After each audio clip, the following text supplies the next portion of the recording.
Hey everyone, welcome to another episode of the Wednesday Conversation. It's a special episode because it's just me today, Bob Thune from Coram Church, and I'm here with my special guest and friend, Trevin Wax. Trevin, welcome to the podcast. Thanks for having me on. Long-time listener. That's good to know. Thank you for being a listener from afar.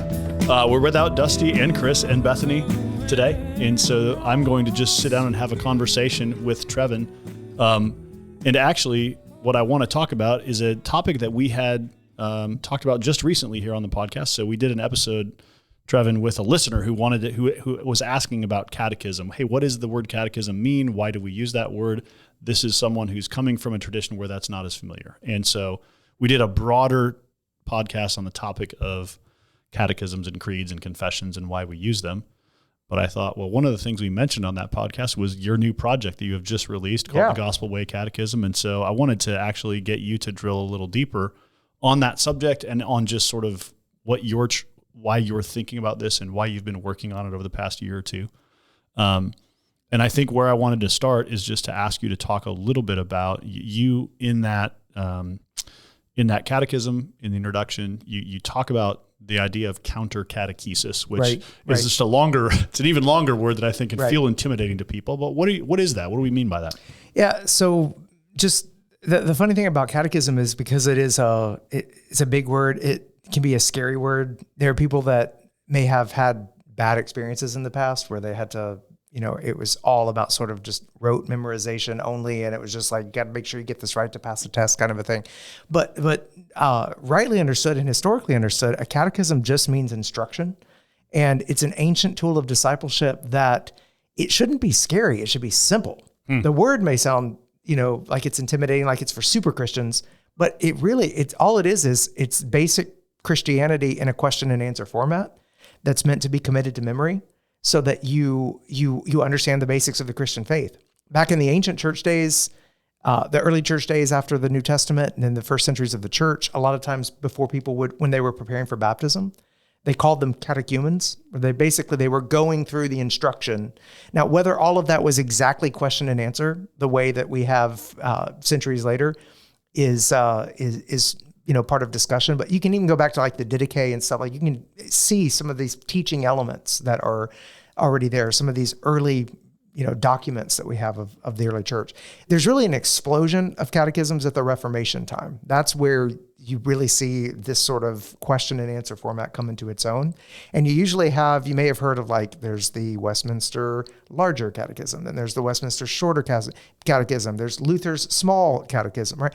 These are all like these different kinds of questions and answers going through the basics of the Christian faith, generally, major doctrines, walking through what does the Apostles' Creed mean? What are the 10 Commandments? What do we mean by the 10 Commandments? It's all that, but you got larger and smaller or shorter or whatever, basically based on, are these for kids? Are these for brand new believers? Are these for, believers that have been walking with the Lord for a while? And most of those Reformation catechisms are here's where the counterpart comes in.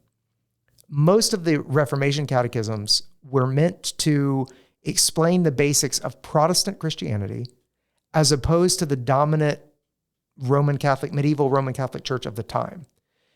So there's a sense in which all catechism is counter in that it's pushing against. This is something that Tim Keller was talking about a lot in the last years of his life, was a catechism. And what we need today is not just, hey, what are the basics of Christianity, but what are the basic truths of Christianity as opposed to whatever is most dominant in the culture.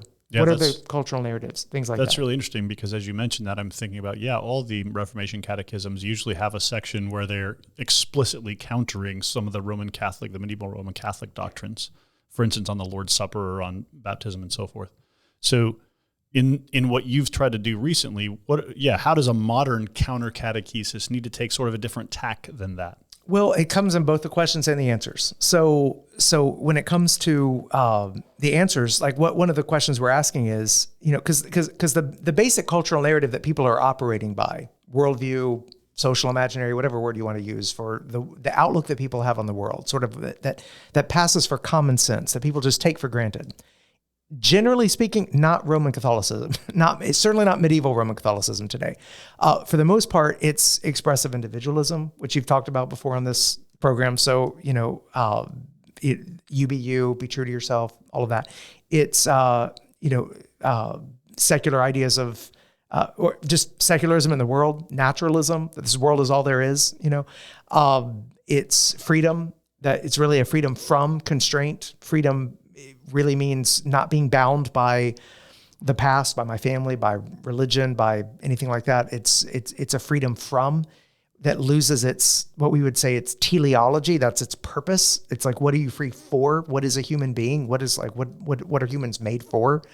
There's all sorts of other narratives that we could look at, but those are some of the dominant ones in our society today. So the question that my co-writer and I had when we first thought it would be great for us to try to figure out what would be 50 questions and answers that would provide the basics of Christianity, but as a way of countering some of those things that are most prevalent in our society today. That it came out in the answers a lot of times, but it also comes out in the questions. Like, we have a question, what is freedom? We have a question on suffering. We have a question on what is sexuality? We have questions. There's a whole section on creation and identity that's super important because so many of the issues today are around identity, right?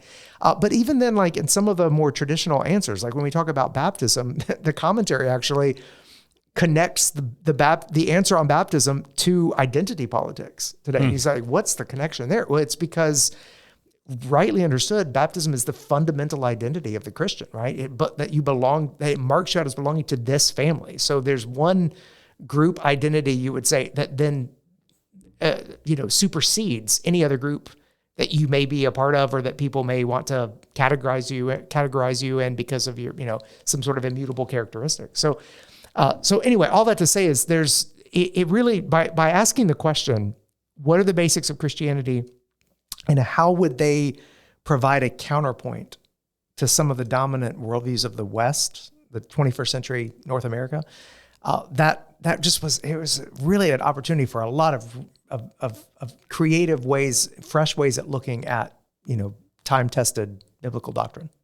Tell us a little bit about the process of how did you decide on what 50 topics or questions, and how did you start thinking about, okay, what are the major narratives and how do they map on to these sort of doctrinal or classical Christian questions? Yeah, so we had, my friend Thomas West and I were the ones who worked on this, and we had talked about this for a couple of years before we did it. Both of us, he remembers where he was in the Tube in London. He was planting a church in London when he first started thinking about this, and I remember where I was in Kentucky when Tim Keller talked about Counter-Catechesis for the first time that I had heard.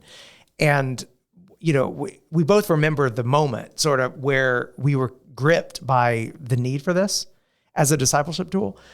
And we talked about it for more than a year before we actually, put our heads down. And it's kind of a fun origin story. I was able to I was a temporary scholar in residence at the Kilns, which is that house that C.S. Lewis lived in for, more than 30 years.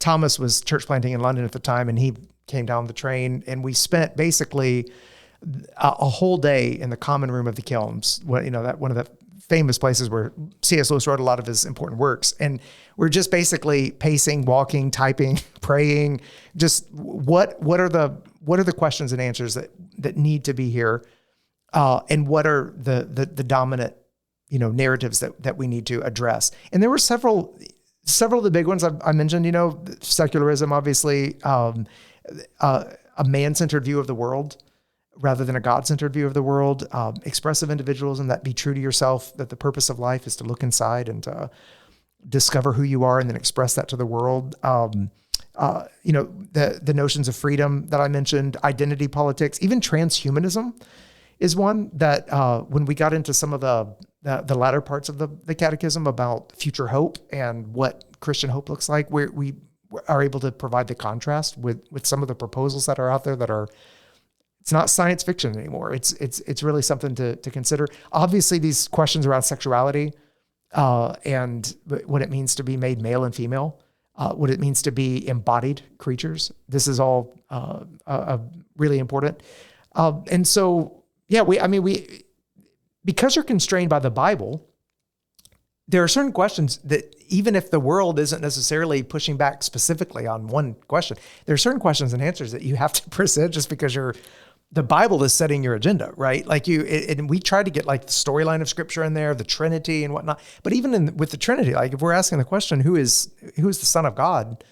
Well, when we talk about Jesus, we make sure we provide in the answer not that, and not it's not this but that kind of answer. People in the world will think of Jesus as a good teacher, a good moral leader, a therapist who affirms all your desires, a life coach. We basically say Jesus is not these things. He is, and then we provide the answer. So even when you're addressing some of like the key crucial doctrines that you're led to by Scripture, you're always asking the question, and we were always asking the question, where is what's the world saying about this? So if we're defining prayer, well, we're recognizing that the world may see prayer in sort of the category of meditation, self-help, self-betterment.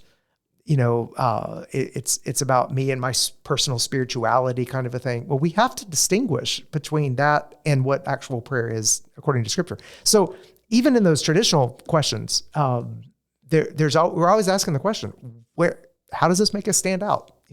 Did you start more in your process? Did you start more with, all right, here's some dominant narratives that we want to sort of fit in here? Or did you start with, here's the 50 things we want to cover, and then how do they map onto sort of, which side did you work from, or was it both and? It was both and. That was the thing. So we already had an idea of the narratives, in part because Tim Keller had laid out a bunch of them. And also both Thomas and I are influenced by the missionary theologian Lesslie Newbigin. Yeah.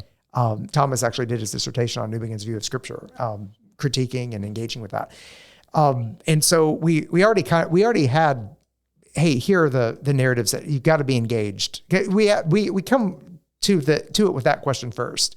21st century, if you're going to have a missionary encounter in the 21st century North American context, British context, Australia, anywhere you are in sort of the Western world, what are the things you're going to have to look at? You're going to have to look at freedom, autonomy, expressive individualism, secularism, materialism, naturalism, transhumanism, sexuality. Like you already kind of know these are the touch points, and a lot of those things are actually under the surface of many of the biggest debates we have in society and in the church. So we came with here are these narratives that are going to be addressed all throughout. Now we need to ask, what are the basics of Christianity? What are the things we just have to cover? Like if we don't have this in the catechism, people are going to be like, that's not robust enough.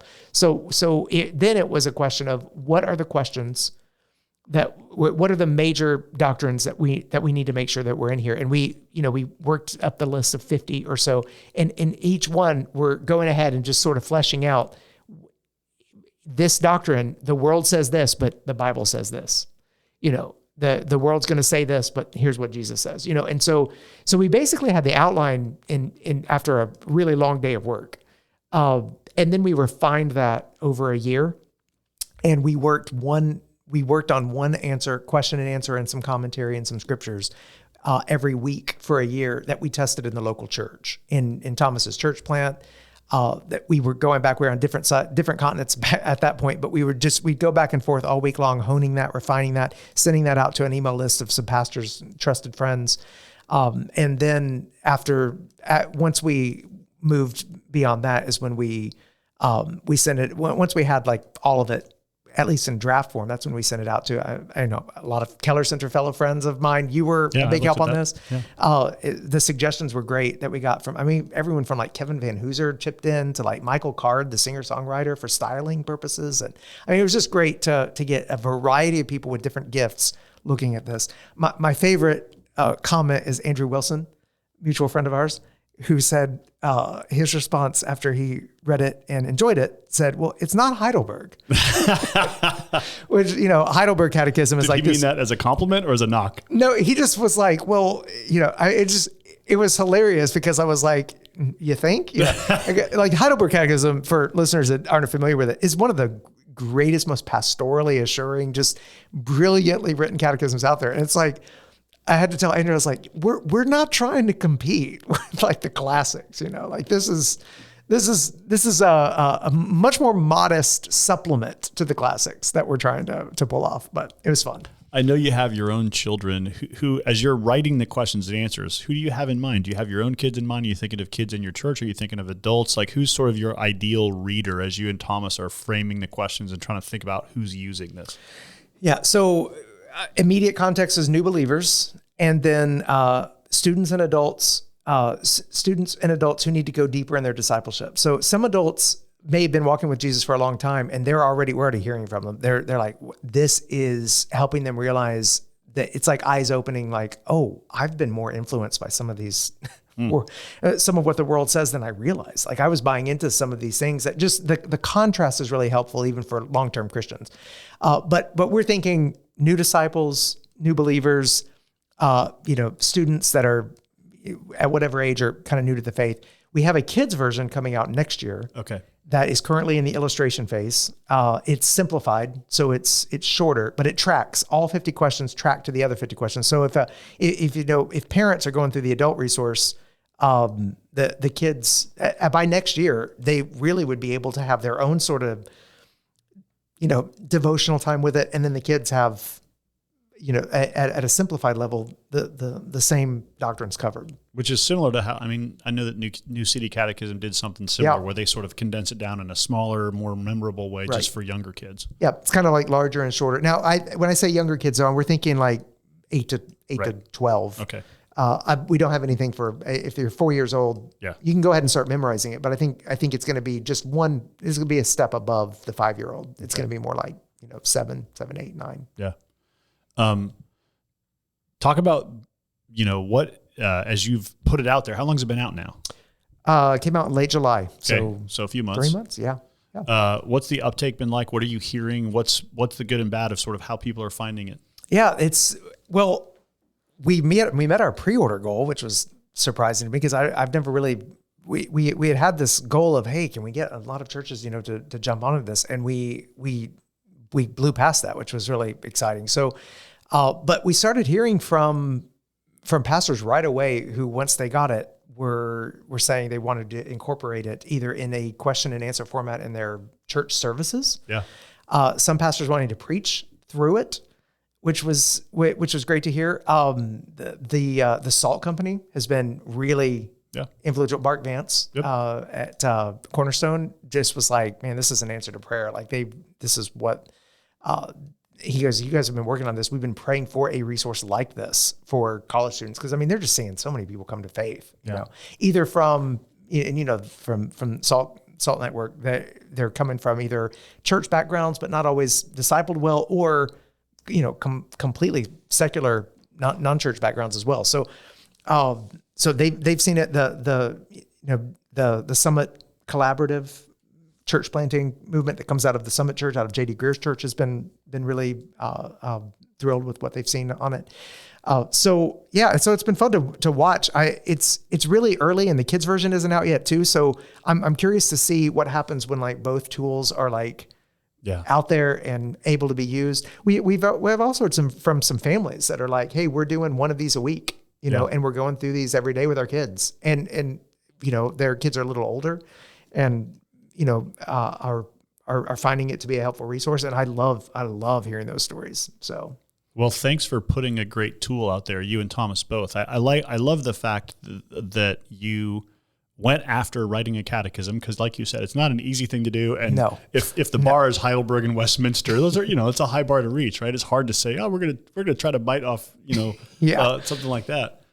So thanks for doing the work on it, but also just the ways that you spent some time refining it and field testing it and just sort of putting it out there, because the challenging thing with a catechism is it's so different from a book. A book, it's like, well, here's my thoughts and I just want to put them out to the world. A catechism it's designed to be so end user focused that it really has to sort of work well, And so I appreciate that you guys went to the work to figure out, all right, do these questions work, and do these answers work, and how do they settle with people, and are they too dense? Are they not styled well enough? All those questions. Well, if you're committing it to memory, the styling really matters more than you realize. And that's the beautiful thing about the classic catechisms is some of them are older English now. So or the translations are older if they're, being translated from German or French or something like that. So, that is one of the things that that makes it compelling is that it's got to be something short enough, but long enough, but memorable enough that you can commit it to memory. We really had fun with the commentaries though. Their commentaries are like maybe 400 or 500 words. They're pretty short, but that's where there's a lot of times in like putting these questions and answers together, you want to say so much more. On some of these answers, it's like, oh man, like we're gonna cram everything we can into this sort of really potent, bite-sized answer. But then we just have to, remind ourselves, okay, we can't say everything, but we can get to the essence of the truth of this doctrine, and then we can unpack it in the commentary and really like just walk through it and help people see. It's almost like a flower that is blossoming there, or a seed that kind of can sprout and grow. So yeah, it's that's been fun too, is to watch how that commentary can help with as little Christianese as possible. Like we went through and did our very best to not assume Bible knowledge on the people on the part of people. In part it's because Thomas's work in London was a lot of times with people who were very new to the Christian faith. So you got to start way back, and you can't assume Bible knowledge, and you've got to just walk through the basics in this way. So we hope it's a great crash course for people that want to know the basics of the Christian faith in a way that helps them shine like stars in a crooked and perverse generation, like Philippians says. Well, thanks for doing the work on it and putting it out there. And I hope listeners will use this as an opportunity to go take a look at it, the Gospel Way Catechism, and put it to work. I guess we're just going to turn this podcast into the Trevin Wax book release podcast, because I just realized I also want to ask you about the project we worked on together called The Gospel After Christendom, which is just rolling out. As of this podcast coming out, it will be out for a few weeks here. And I wanted to hear, so that's a different kind of project, something quite different from the Catechism project, but kind of in the same vein, in the sense that we're trying to help people understand what does it mean to sort of speak to cultural narratives. So right. Talk a little bit about the chapter you wrote for that project, which is a collaborative project. Yeah, no, it was fun to be able to be part of that with some of our friends in the Keller Center.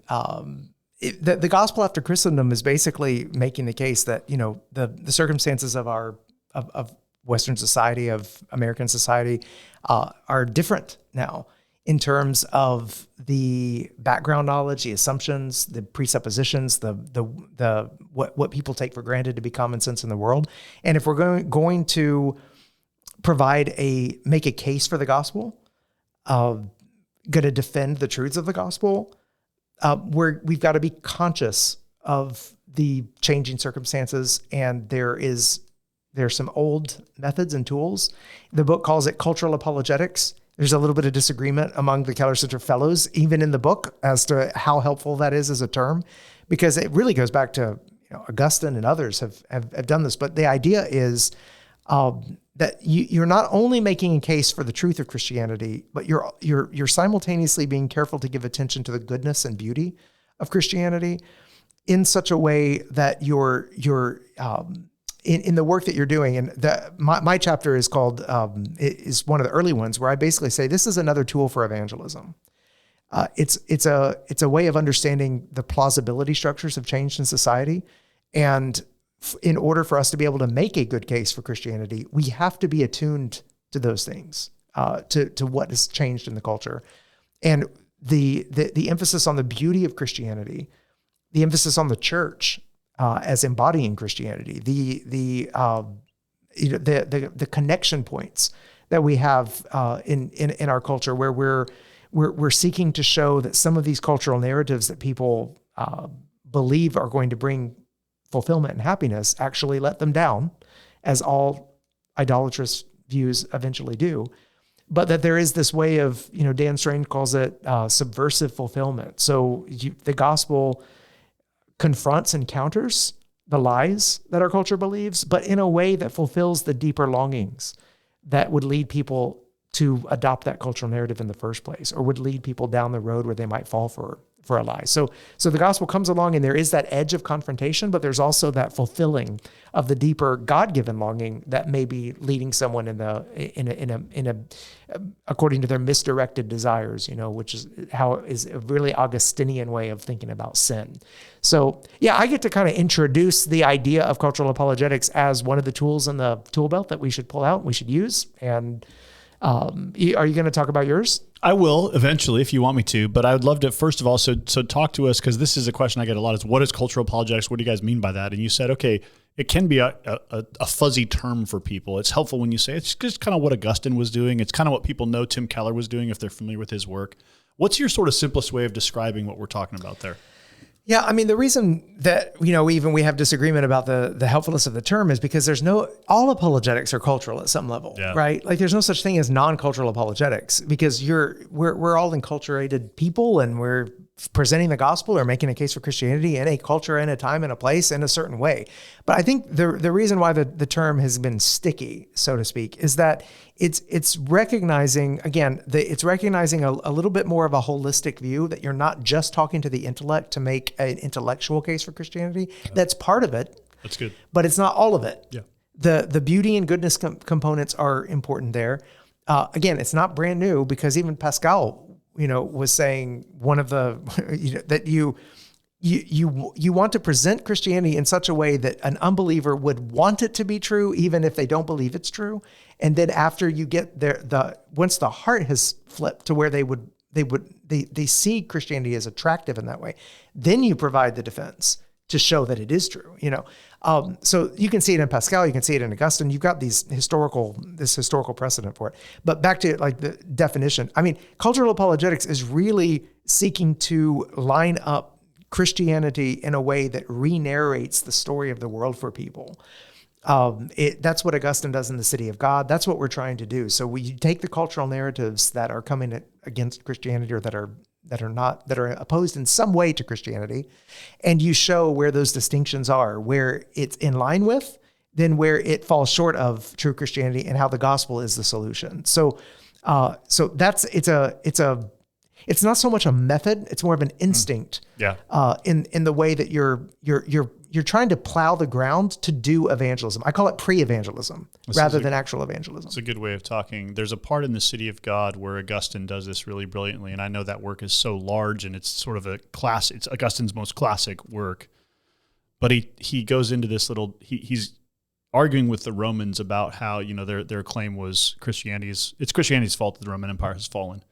And he goes into this whole thing about how a Roman would pray about the threshold of their house. And there's one God for the threshold, there's one God for the door, there's a God for the hinge at the door. And so his whole point is like, well, what if you remember to pray for the God of the threshold and the God of the door, but you forget to pray to the God of the hinge? Does that mean you haven't done your job? And his whole point is sort of saying, he's sort of poking at the inconsistencies of the way the Romans actually lived versus what they believed the universe to be about. And I sort of see him doing that same thing. It's a creative way. It's truth focused. He's trying to tell them, hey, your worldview doesn't make sense on its own merits, but he's doing it in a clever and creative way that's sort of it's narrative. It's inviting a conversation.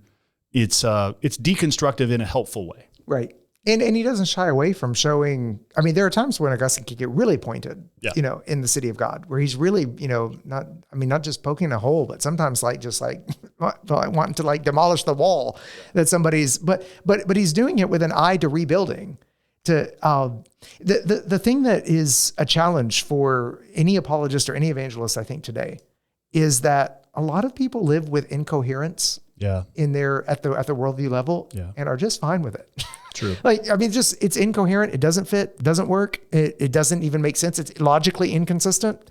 And as we've seen with a lot of debates in society, I mean, some of the ideologies that have been very prevalent in the last 10 years are logically inconsistent and incoherent. And yet people are still trying to measure their, to make sense of their life through that lens. Yeah.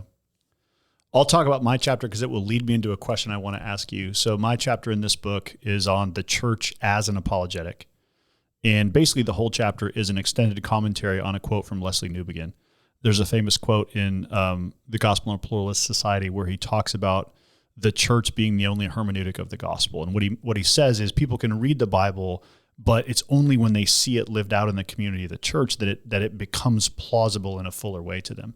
And so I quoted that quote from Newbigin, and then I just sort of unfolded how does this work itself out in the life of the church? So if the church wants to be a community that effectively shows a healthy picture of the gospel, what kind of church does it need to be, and how does the church do that? And so I sort of talk a little bit about what the church needs to look like, kind of stuff that we would put in the category probably of gospel culture. How does a church need to be a healthy gospel sort of community?